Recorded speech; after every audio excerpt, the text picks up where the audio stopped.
I read The Chalice and the Blade, Our History, Our Future by Riane Eisler. This is a reread for me. This is a kind of history survey for popular audiences. I don't know if that's right. It puts out a kind of somewhat controversial idea, but doesn't make any heavy claims. It's really short, and it's not loaded down with jargon, and it's not heavy with citations and stuff like that. So it's for popular audiences. It's pretty easy to read. It's pretty accessible. It makes some really big, sweeping claims, though, that were influential on my read of ancient history and the way that I tend to interpret the very long span of ancient history. So if I'm thinking about like 20,000, 25,000 year, kind of span. So the claim of the book is that in the very ancient past, society was more gender equitable, and that the construction of society was less violent, less supremacist, and more articulated in partnership and reciprocity than modern society is.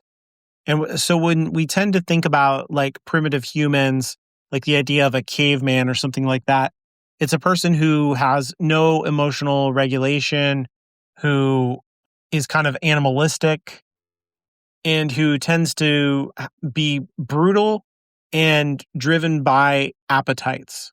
And so they're going to be the kind of person who finds someone to have sex with, ruts like an animal, eats until they can't eat any more food, and then passes out, and then goes out and violently kills an animal or, raids a nearby village and takes their stuff, and just repeat that process over and over. That's kind of our idea of primitive humans. And this offers a different picture that is far more feminine, far more emotional, far more connected, and not having those things as necessarily being particularly gendered. That is to say that it's not saying that in the past women ruled the way that men rule in the patriarchy now, but that there was a completely different construction to society where femininity was not supremacist, but elevated to an equal kind of lateral position to the masculine. And so things were considered to be both masculine and feminine, but that being emotionally connected, helping others, acting in ways of reciprocity was neither considered masculine nor feminine, but normal and human and just communal. That is just the way that people are. And so the evidence that is used for this is the proliferation of goddess statues that exist across all cultures deep in the kind of prehistory, before written history. We find in archaeological strata from 10,000 or more years ago, all of these goddess statues that seem to be very similar, but we're not finding like a lot of the same kind of statue that is masculine or that emphasizes some kind of, male fertility or something like that, which is read in the book as being that there was a greater primacy to feminine worship in the deep prehistory, and that a lot of what we read, once history is being written, and in the religious traditions of ancient people, where the gods, the chief gods, are male gods and are warrior gods, is actually a reaction to an older religion that was more feminine.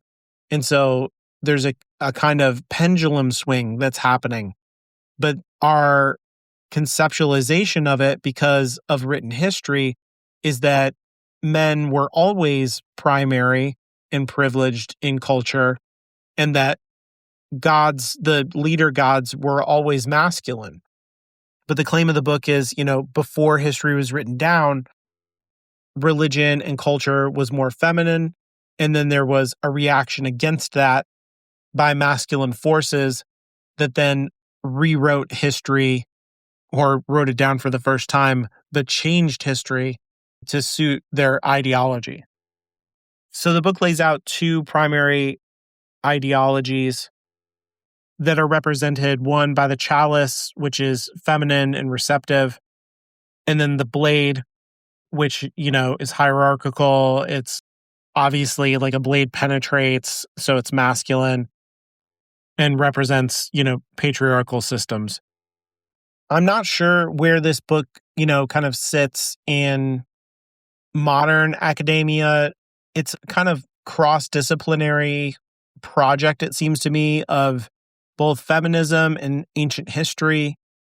I'm not sure how, the sources that it pulls from, how reliable they are now, where the history sits with all of this kind of thing.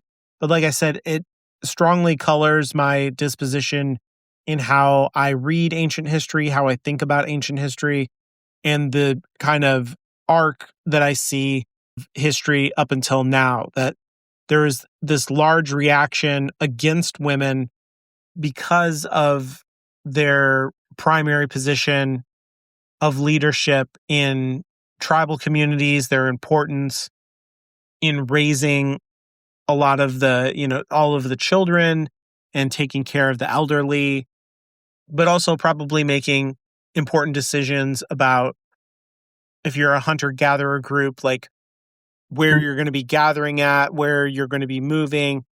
Everybody in the community probably has way more pull in a hunter-gatherer situation than in the kind of society that we live in, simply because everybody needs to pull their weight in keeping resources for the community going, as opposed to our society where we're all working really hard to keep rich people rich, and they're giving everybody the bare minimum that they can to keep that flow coming to them, right? So that's a very vertical, hierarchical, patriarchal system that we're living in right now, that is not based on a kind of partnership, but on exploitation.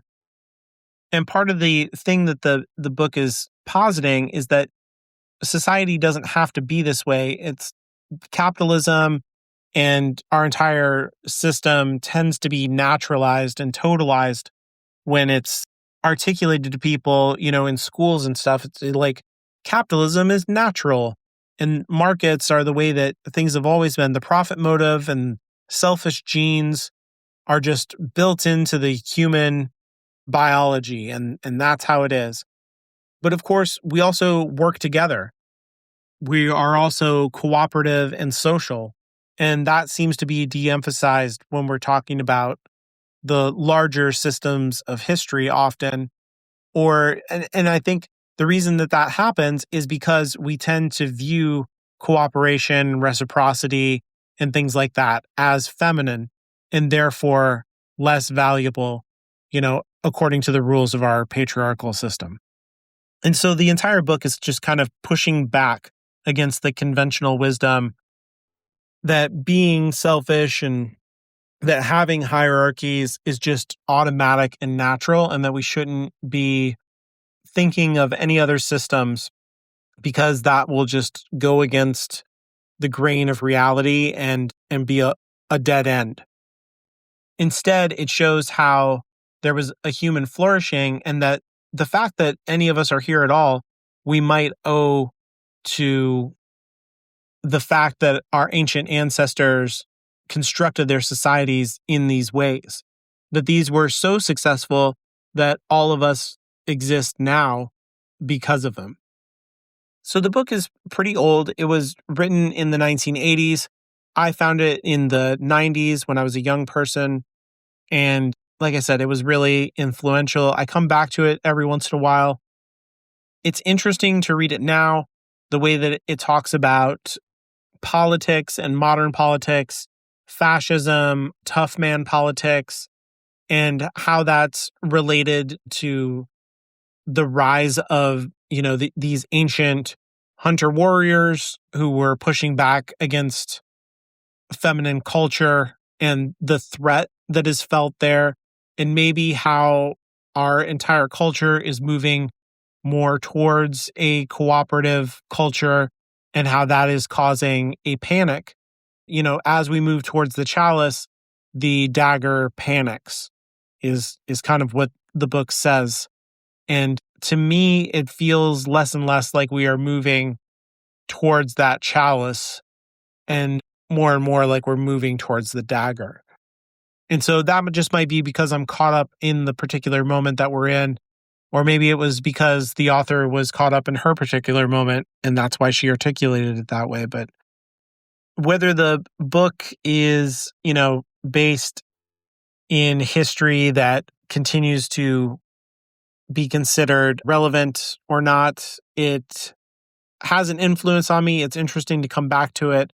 I think there's a lot of truth in the way that the ideas are constructed and certainly the insights into our human dispositions to begin with. Like, to believe that we are just purely selfish is silly, in the same way that it would be silly to believe that we are purely cooperative. That obviously there's a kind of balance to be struck between these forces because they can both create benefits for humanity.